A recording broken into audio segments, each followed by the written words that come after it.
I just want to share a little bit on the procurement of professional services in terms of where the industry is going. And we've seen a lot of invites from provincial departments, from the metros that are accredited to do housing projects, and the municipalities that have got same accreditation, where they are looking for a PRT or turnkey solution. So I thought we'd just share how that procurement goes about. A client would put out a call out there. They would say they're looking for multidisciplinary teams within the built environment with various technical expertise. You must demonstrate your experience, must be led by a professional in the built environment, and then with the current procurement legislation of 2080, where 80 is the price, 20 is your BEE credentials, and they look at youth-owned, they look at local content, they look at consolidated triple BEE for the consortia. You must have financial statements, you must have sufficient professional indemnity, and your approach paper must demonstrate how you're going to roll out projects, understanding of the communities that you work in, innovation, and other what is called set-aside requirements. These set-aside requirements are things that are causing a lot of problems, particularly for contractors. The 30% set-aside, the set aside for rural, set aside for women, where because the ground is not prepared, we find ourselves at loggerheads with the receiving communities. So we need to be prepared for that.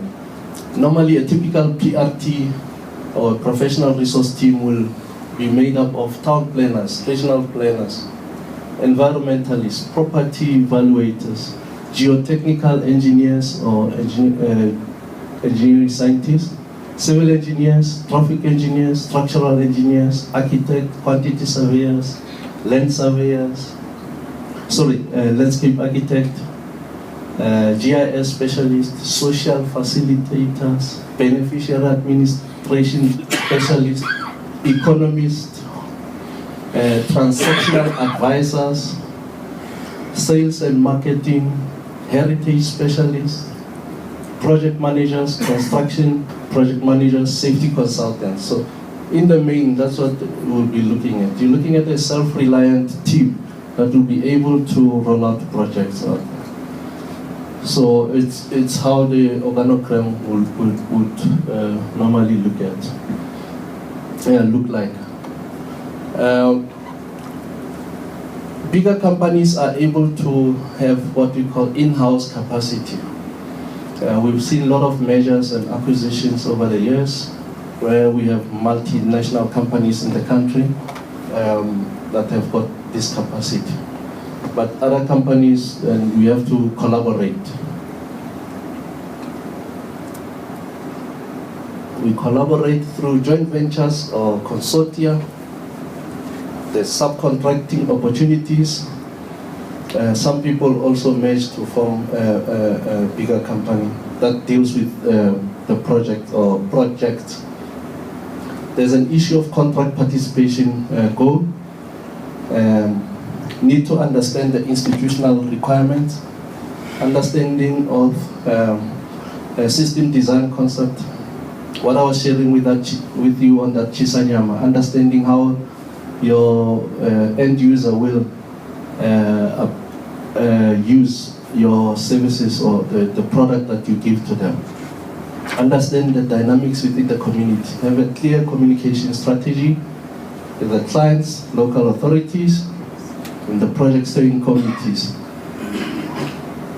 Have a high level understanding of the projects. Break it down in simpler chunks for the people that you're going to engage with in terms of subcontracting, beneficiaries, employment opportunities, people that you're going to employ, skills transfer policies, we have the new buzzword now called enterprise development. How do you take local communities on board on the project in terms of enterprise development?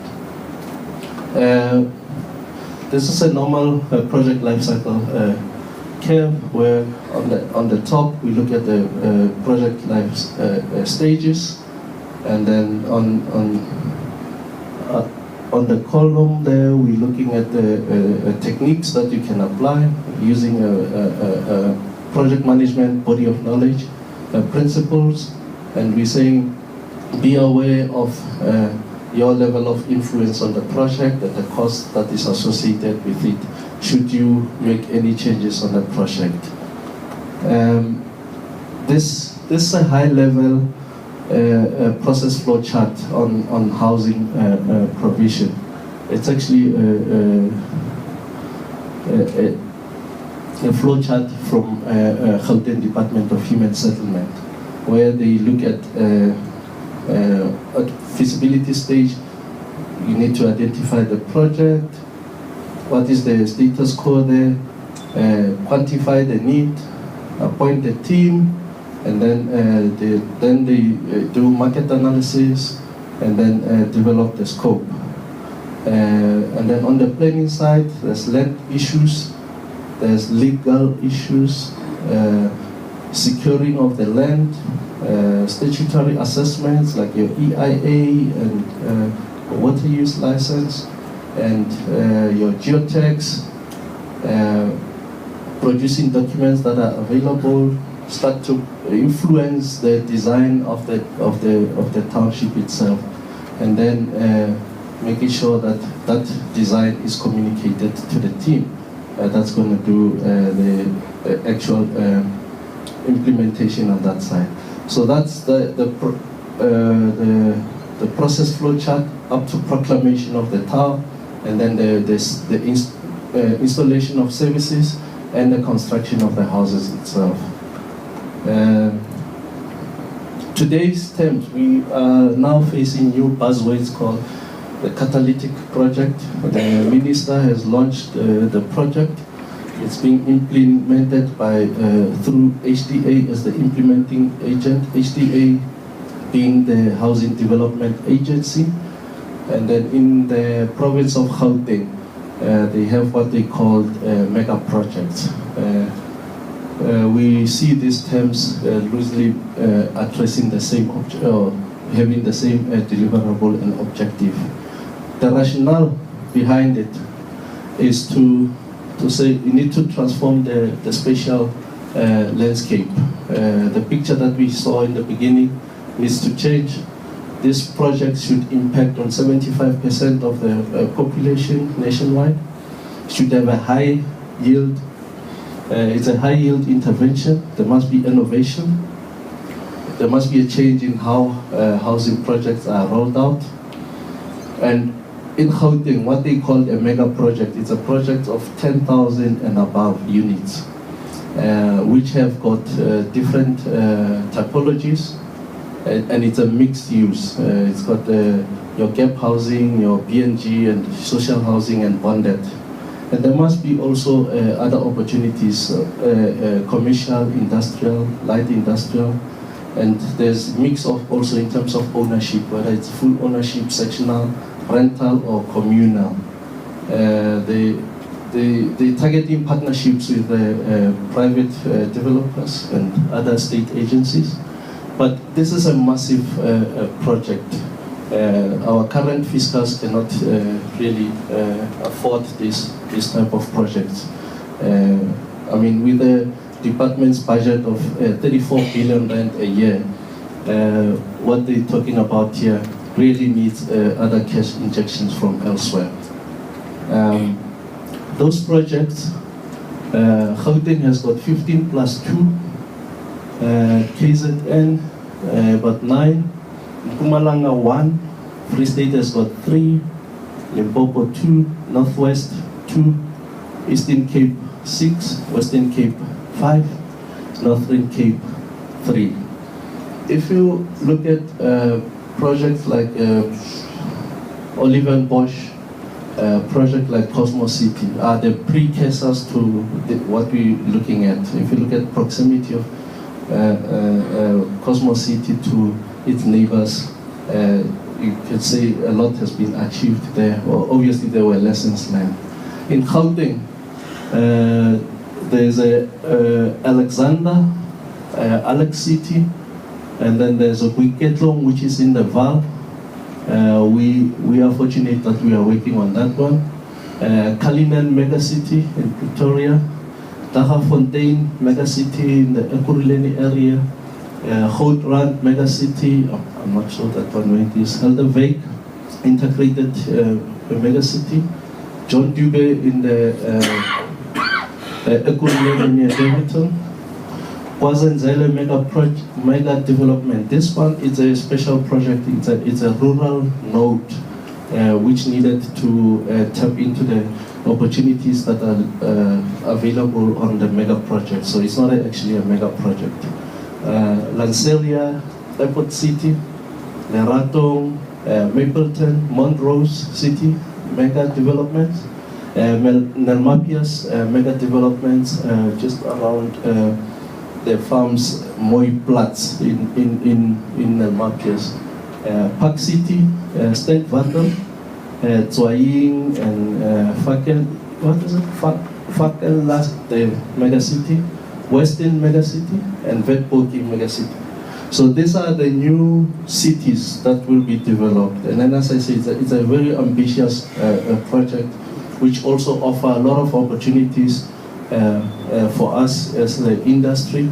We need to be out there and get to know the developers, form collaborations and partnerships. There will be a lot of bulk work, there will be a lot of internal works that needs to be done. And as I say, the department cannot fund all of this. So some of the funding will come from the department itself, commercial banks, donor funding, and investors for the overall project. Housing components that are linked to housing the masses, the department will fund that, and then we'll have also bonds and loans and credit link. Infrastructure will be funded via USDG or MIC or provincial infrastructure grant. That grant is moving to SHRA now. I didn't write SHRA there. It's going to move to SHRA. DBSA funds some of the opportunities, water and sanitation. In Gauteng, we have what is called Gauteng Propeller Fund that is also interested in funding the mega cities in Gauteng. For social housing, we have SHRA, which will take the peak, and then USDG, commercial bank and investors are part of the social housing funds. There's always an issue with social amenities like your early childhood development centers or your community halls. The municipalities cannot always fund these needs. So other departments in Gauteng will be your DID coming in, or donor funding, or DBSA. Roads and stormwater, USDG or MIC and PIC, and then DBSA, GPF comes in there. They're quite interested in on the shortfalls on USDG, on HSDG. In May, the Department of Human Settlement introduced what they call the Human Settlement Development Bank, which will consolidate the funds that were run via NECHA, LHFC, and the Rural Loan Fund. They will come into what is called the Human Settlement Development Bank. It's still under its infancy stage. And then in some instances, the Roads Department will fund some of the opportunities. The ideal funding model, it's actually a triple P funding model, where on that side you'll see government entities, where the government is involved, but the preferred model will be where the developers come with the funds. There's funds available via vehicles such as GPF, as I had mentioned. I just have 3 of them. I'm almost done. This is the Nermapius megacity. It's looking at the node around Mamelodi area. So the first site it's that one there, which will look like that. So the principle here is to create integration with opportunities of work, high-rise residential, res 2, 3, 4, and also places of work and schools, and integrate with the you can see there's a future K16 road there. This is interesting, a very ambitious project called Alex City. It is bounded on the border of Alexander and what we called, this land actually is on Marlborough Industrial. So there's a lot of private owners that are there. So the developer here must do a lot of negotiations in terms of acquisition of land. Plus the land has got a lot of people staying there at the moment. So there's a lot of fun things that will come out there. Isn't it? It's a first slide that I had about forceful removals. Is it not the same? Okay. This project, John Dube, it's in Ekurhuleni. Ekurhuleni is pushing ahead to say they want to have a university in their metro, and the site of the university will be on this project. It's near Davidson, between Davidson and Benoni. That's how the John Dube development will look like. Some of the feel about it, sorry, you can't see, it's a university there, some of the high-rise building, and obviously this is still an artist impression. Would like to see it being implemented. And then towards Sanwat Park, they have a Leopold development. Sanwat is there. You'll see these projects are tucked in just behind what you would normally call high-income areas. So some of the design looks at buffering, natural buffering of the communities, and then up there it's packed in, and then there it's Reicha Park development. This is just a blown up of those three opportunities there. And in concluding, I think it's very important for us to understand the environment that we operate, understand that opportunities are abundant. We need to understand the legislative framework that we operate in. We must start with the end in mind. Understand how the end users will receive your product or design. We need to be innovative. We need to form collaborative partnerships. We need to participate in creating the future spatial transformation. We need to get involved. On that note, I'd like to thank you.